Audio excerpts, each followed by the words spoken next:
디모데전서 1장 12절에서 17절 말씀을 읽어드렸습니다. 오늘은 이 말씀을 가지고 하나님의 말씀을 함께 나누기 원합니다. 최근에 저는 당뇨 진단을 받았습니다. 그동안 보더라인에 있다고 늘 조심하라는 경고를 받았지만 심각하게 받아들이지 못하고 안일하게 대처한 까닭입니다. 당뇨 진단을 받고 나서야 정신이 번쩍 들어서 식단 관리에 들어갔습니다. 먹는 모든 음식의 열당과 당 지수를 체크하고 아침 저녁으로 식전, 식후 혈당을 재고 규칙적인 운동을 하기 위해서 노력하고 있습니다. 오래전 잡지에서 읽었던 어떤 분의 칼럼 내용이 떠올랐습니다. 이분도 당뇨병 진단을 받고 관리를 시작하면서 가장 힘들었던 것이 음식에 대한 유혹이었다고 합니다. 사실 당뇨병 환자들에게 먹을 만한 것은 많지 않습니다. 건강에 좋은 것들은 대체로 맛이 없습니다. 이분도 처음에는 넘치는 식욕을 이기지 못하고 이것저것 먹다가 나중에는 이러다 죽겠구나 하는 생각이 들더라는 것입니다. 고민 끝에 집안 구석구석에 나는 당뇨병 환자다 라고 적은 종이를 붙여 놓았다는 것입니다. 고개를 돌리기만 하면 나는 당뇨병 환자다 라는 문구가 눈에 들어오다 보니 당뇨병 환자로서의 각성이 일어나고 절제하고 참아야 한다는 각오가 서더라는 것입니다. 나는 당뇨병 환자이므로 먹고 싶은 것이 있어도 참아야 하고 더 먹고 싶어도 절제해야 하고 쉬고 싶고 눕고 싶은 유혹을 이기고 몸을 움직이고 운동해야 한다는 것입니다. 당뇨병 환자로서의 자의식을 갖지 못하면 그 병을 이겨낼 수 없다는 것입니다. 신앙의 세계도 마찬가지입니다. 나는 죄인이라는 인식을 갖지 못하면 은혜 안에서 살아갈 수가 없습니다. 죄책감을 갖고 고개 숙이고 비굴하고 비참하게 살라는 뜻이 아닙니다. 죄인의식을 갖는다는 것은 하나님의 은혜의 위대함과 하나님께서 나에게 베풀어 주신 놀라운 은총을 매일 매순간 깨닫고 그 감격과 감사로 산다는 것을 뜻합니다. 도대체 나 같은 죄인이 뭐라고 이토록 아름답고 복된 삶을 선물로 주시는지 그 은혜를 깨달아 알라는 것입니다. 누가복음 5장에 보면 갈릴리 바다에서 밤새 그물을 던졌지만 허탕을 쳤던 베드로에게 주님께서 깊은 데로 가서 그물을 던지라고 말씀하십니다. 말씀대로 순종했을 때 그물이 찢어질 정도로 많은 고기가 잡혔고 그때 베드로가 주님께 이렇게 고백합니다. 주여 나를 떠나소서 나는 죄인이로소이다. 놀라운 기적을 경험한 베드로가 깨닫게 된 것은 자신의 죄인됨이었습니다. 나 같은 죄인이 이런 복을 받을 만한 자격이 없다는 것입니다. 자신에게 허락된 은혜와 축복 앞에서 베드로는 오히려 부끄러움을 느끼고 있었던 것입니다. 이것이 믿음입니다. 믿음은 자기의 정당성을 주장하는 것이 아닙니다. 믿음은 자신의 죄인됨을 깨닫고 자기 자신에 대해 철저하게 절망하는 일입니다. 스스로에 대해 절망하게 되어 가난한 심령을 갖게 되는 일입니다. 그래야 나의 나된 것이 하나님의 은혜임을 깨닫게 되기 때문입니다. 지금 우리가 누리는 모든 삶의 선물들이 받을 자격이 있어서 주어진 것입니까? 아닙니다. 모든 것이 은혜입니다. 선한 것이라곤 쥐똥만큼도 없는 우리들이지만 하나님께서 그런 우리에게 넘치는 은혜를 베풀어 주신 것입니다. 그런데 우리는 이 사실을 잊고 살 때가 많습니다. 주어진 삶의 선물들을 당연한 것으로 여기고 감사하지 않습니다. 뭐 하나 잘 되면 기고만장합니다. 내가 잘나서 잘된 것으로 착각합니다. 내가 남보다 많이 가진 것, 누리는 것, 나의 성공과 형통을 당연한 것으로 여기고 나에게 주어진 특권이며 권리라고 생각합니다. 나의 믿음을 보시고 하나님이 허락하신 축복이라고 오해하고 있습니다. 천만의 말씀입니다. 나에 대한 정당한 대가는 저주와 심판밖에 없지만 그 모든 것을 주님께서 대신 담당하시고 오직 은혜를 베푸셔서 잘한 것이 하나도 없는 우리에게 놀라운 은총을 베푸신 것입니다.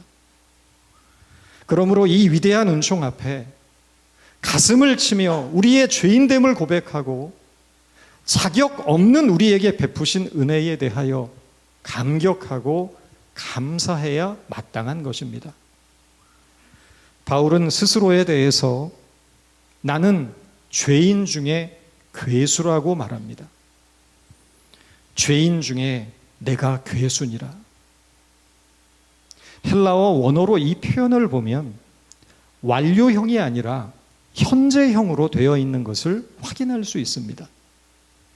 문법적으로 현재형은 어떤 사실이 항상 참일 때 사용됩니다.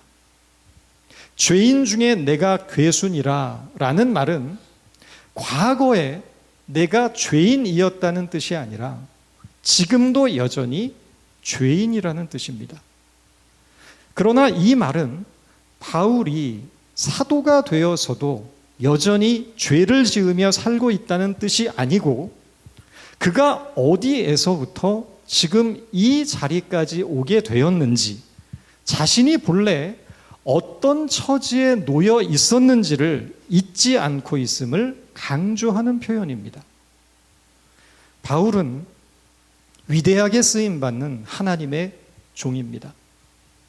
남들 보기에는 거룩해 보이고 경건해 보입니다. 죄와는 거리가 있어 보이는 위치에 지금 서 있는 것입니다. 그러나 바울은 자신이 하나님의 종이요 사도라는 것을 강조하지 않습니다. 자신이 지금 얼마나 높은 위치에 와 있는지 내세우거나 자랑하려고 하지 않습니다. 자신은 이 자리에 올 자격이나 가능성이 전혀 없지만 자신을 이 자리로 이끌어 주신 복음의 능력을 강조하고 있는 것입니다. 죄인 중에 괴수인 자리로부터 하나님의 은혜를 입어 하나님의 사도이자 종이라는 자리로 이끌려 왔다는 것을 대조시키고 있는 것입니다. 견인차를 불러보셨을 것입니다. 견인차는 고장이나 사고로 동력을 상실하여 스스로의 힘으로 움직일 수 없는 자동차를 이동시키는 특수 차량입니다. 바울이라는 고장난 차를 하나님의 능력이 견인하여 사도의 자리로 옮겨온 것입니다. 바울이 한 일이 아닙니다. 하나님의 은혜입니다. 은혜가 견인한 것입니다. 우리도 마찬가지입니다. 우리의 인생도 그렇습니다. 고장난 자동차 같은 우리를 하나님의 은혜가 견인하여 복된 자리로 인도해 주신 것입니다. 바울의 이어지는 고백을 보십시오. 내가 긍휼을 입은 까닭은 예수 그리스도께서 내게 먼저 일체 오래 참으심을 보이사 후에 주를 믿어 영생 얻는 자들에게 본이 되게 하려 하심이라. 본래 바울은 교회를 핍박하던 자였습니다. 스데반의 죽음을 선동했던 자가 바울이었습니다. 그런 비방자요, 박해자요, 폭행자였던 죄인 중에 괴수 같은 자신이 긍휼을 입은 것은 바로 은혜의 증거라고 말하고 있습니다. 바울은 자신이 하나님의 오래 참으시는 사랑의 본보기임을 자각하고 있는 것입니다. 죄인을 변화시키는 하나님의 능력의 한 사례가 바로 자기 자신이라고 말하면서 이 놀라운 은총의 세계로 사람들을 초청하고 있는 것입니다. 내 삶을 통해서 하나님이 살아계시고 하나님은 사랑이시며 영생을 주시며 망가진 인생을 새로운 삶으로 변화시켜 주시는 분임을 깨달으라는 것입니다. 쉽게 말해서 나 같은 인간도 품어주셨는데 당신을 안 품어주시겠냐는 것입니다. 바울에게서 나타나는 중요한 특성 한 가지는 초지일관입니다. 한 번 먹은 마음을 끝까지 밀고 나가는 것입니다. 바울은 주님의 사랑으로 거듭난 이후에 한 번도 배신하거나 떠난 일이 없습니다. 조금만 서운하고 빈정상해도 쉽게 토라지고 작은 이익 앞에서도 쉽게 등 돌리고 배신하는 너무나 깃털같이 가벼운 우리에게 바울의 초지일관의 태도는 참 신앙의 길이 무엇인지를 말해주고 있습니다.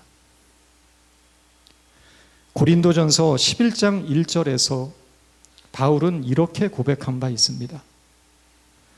내가 그리스도를 본받는 자 된 것 같이 너희는 나를 본받는 자가 되라. 바울은 모든 사람들에게 그리스도를 믿기 이전의 삶과 믿은 이후의 삶이 어떻게 달라졌는지를 보여주는 본보기가 되었습니다. 우리는 어떻습니까?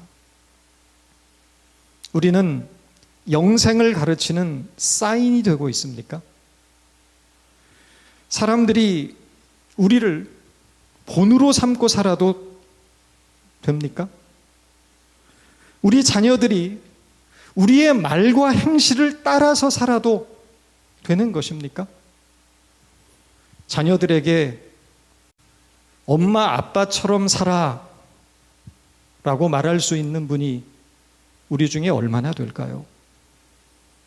그 반대인 경우가 많을 겁니다. 엄마 아빠처럼은 살지 말라고 말하고 있을지도 모릅니다. 바울처럼 내가 그리스도를 본받는 자 된 것 같이 너희는 나를 본받으라고 말할 수 있는 사람은 아마 우리 중에 아무도 없을 것입니다.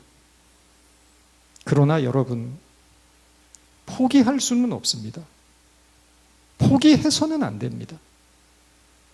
바울이 말하고 싶은 것은 복음의 목표입니다. 복음이 우리를 어디까지 끌고 가며 어디까지 영광스럽게 만드는가를 바울은 말하고 싶었던 것입니다. 믿음의 진보와 성장이 없다면 그 믿음은 죽은 것입니다. 예수를 믿는다고 고백하는 것으로 우리 신앙의 증거를 삼을 수가 없습니다. 바울처럼 가는 곳마다 목숨을 걸고 교회를 세우라는 말이 아닙니다. 핏대를 세워가며 악쓰며 기도하라는 뜻도 아닙니다. 말끝마다 주여 주여를 앞세우고 하나님의 은혜를 남발하라는 말도 아닙니다. 바울은 디모데전서 4장 15절에서 말합니다.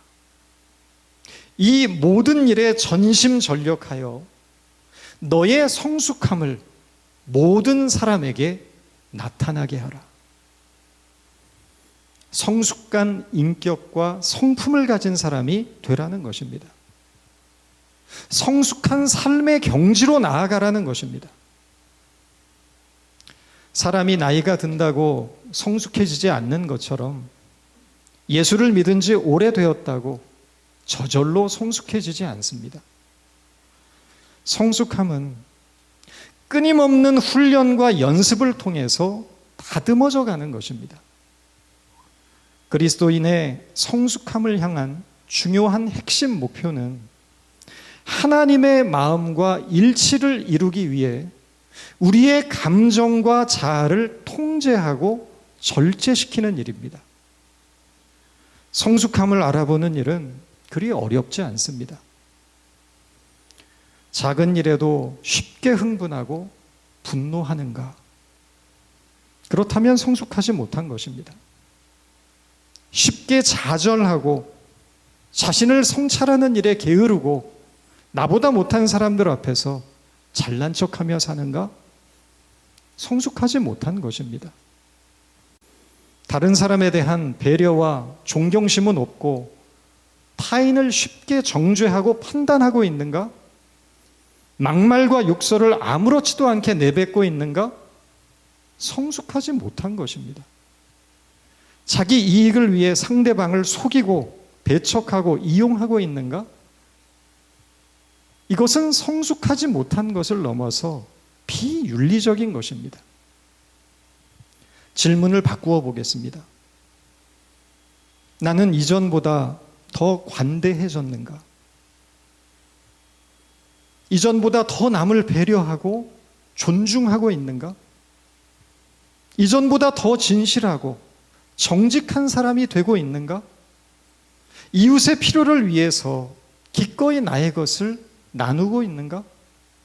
주님의 사랑을 이루기 위해 노력하고 있는가? 주님의 말씀에 귀를 기울이고 있는가? 그렇다면 그는 성숙해져 가고 있는 것입니다. 완전함에는 이를 수 없습니다. 인간은 완전해질 수 없습니다. 또한 신앙에는 완성이 없습니다. 우리의 삶을 마치는 그 날까지 성숙함의 여정을 끊임없이 이어가는 것이 신앙의 순례이기 때문에 그렇습니다. 우리는 비판하기를 좋아합니다. 교회가 잘못되어 가고 있고 성도들도 틀려먹었다고 말합니다. 그 지적과 비판을 잘 들여다보면 어떻게 해야 참되고 온전한 그리스도인으로 살아야 할지 그 답이 있습니다. 그러나 우리는 이론적으로는 잘 알지만 그 내용을 우리 자신에게는 적용하지 않고 삽니다. 축구 경기를 여럿이 함께 보면 다들 전문가인 것처럼 한마디씩 합니다. 야, 저걸 공이라고 차냐? 내가 짝다리 짚고 차도 저거보단 잘 찬다. 어째 패스도 제대로 못하냐? 바보냐? 골대 앞에서 저걸 못 넣냐? 속된 말로 입만 살아있는 것입니다. 누구도 축구장에서 자기가 말한 대로 골을 넣을 수 있는 사람은 없습니다. 만약 그런 사람이 있다면 그는 위대한 선수가 될 것입니다. 신앙도 그렇습니다. 신앙은 말로 하는 것이 아닙니다. 앉아서 비평하고 해설하고 해석하는 일이 아닙니다. 말씀을 들고 삶 속으로 뛰어 들어가서 믿음으로 살아내는 것입니다. 믿음으로 산다는 것이 어디 말처럼 쉽습니까? 미워하는 사람을 용서해 보신 적 있으신가요? 쉽던가요? 어렵습니다. 이웃을 위해서 나의 것을 나눠 보셨습니까? 쉽습니까? 쉽지 않습니다. 나를 위해서는 100불짜리 옷도 아깝지 않지만 배고픈 이웃을 위해 단 10불을 내놓는 일에도 인색한 사람이 얼마나 많습니까? 누군가를 위해 기꺼이 불편함을 감수하거나 나를 희생하는 일이 과연 우리가 할 수 있기는 한 것입니까? 그러나 축구 선수들이 단 한 골을 넣기 위하여 피나는 연습을 훈련하는 것처럼 믿음의 사람들도 복음이 우리를 만들어가는 목표를 위하여 어렵더라도 끊임없이 연습하고 노력해야 합니다. 용서하는 연습, 나누는 연습, 참고 용납하고 관용을 베푸는 연습과 노력들이 조금씩 쌓여가면서 우리는 믿는 성도로서 본이 되어가는 것입니다. 이 진리를 깨달아 우리 삶에 적용하는 은혜가 우리 모두에게 있기를 바랍니다. 기도하겠습니다. 나를 나되게 하신 하나님의 은혜를 감사합니다. 모든 것이 은혜임을 자각하며 하루하루 감사와 기쁨으로 살아가는 저희가 되도록 도와주옵소서. 하나님의 사람으로 산다는 일이 결코 간단하지 않은 것임을 고백합니다. 말로만 떠드는 자가 되지 않게 하시고 진리를 삶 속에 적용하여 우리의 인격과 성품과 구체적인 삶으로 예수님을 증거하며 나의 가족과 형제와 이웃들에게 본이 되는 인생을 살아가게 하옵소서. 예수님의 이름으로 기도드렸습니다. 아멘.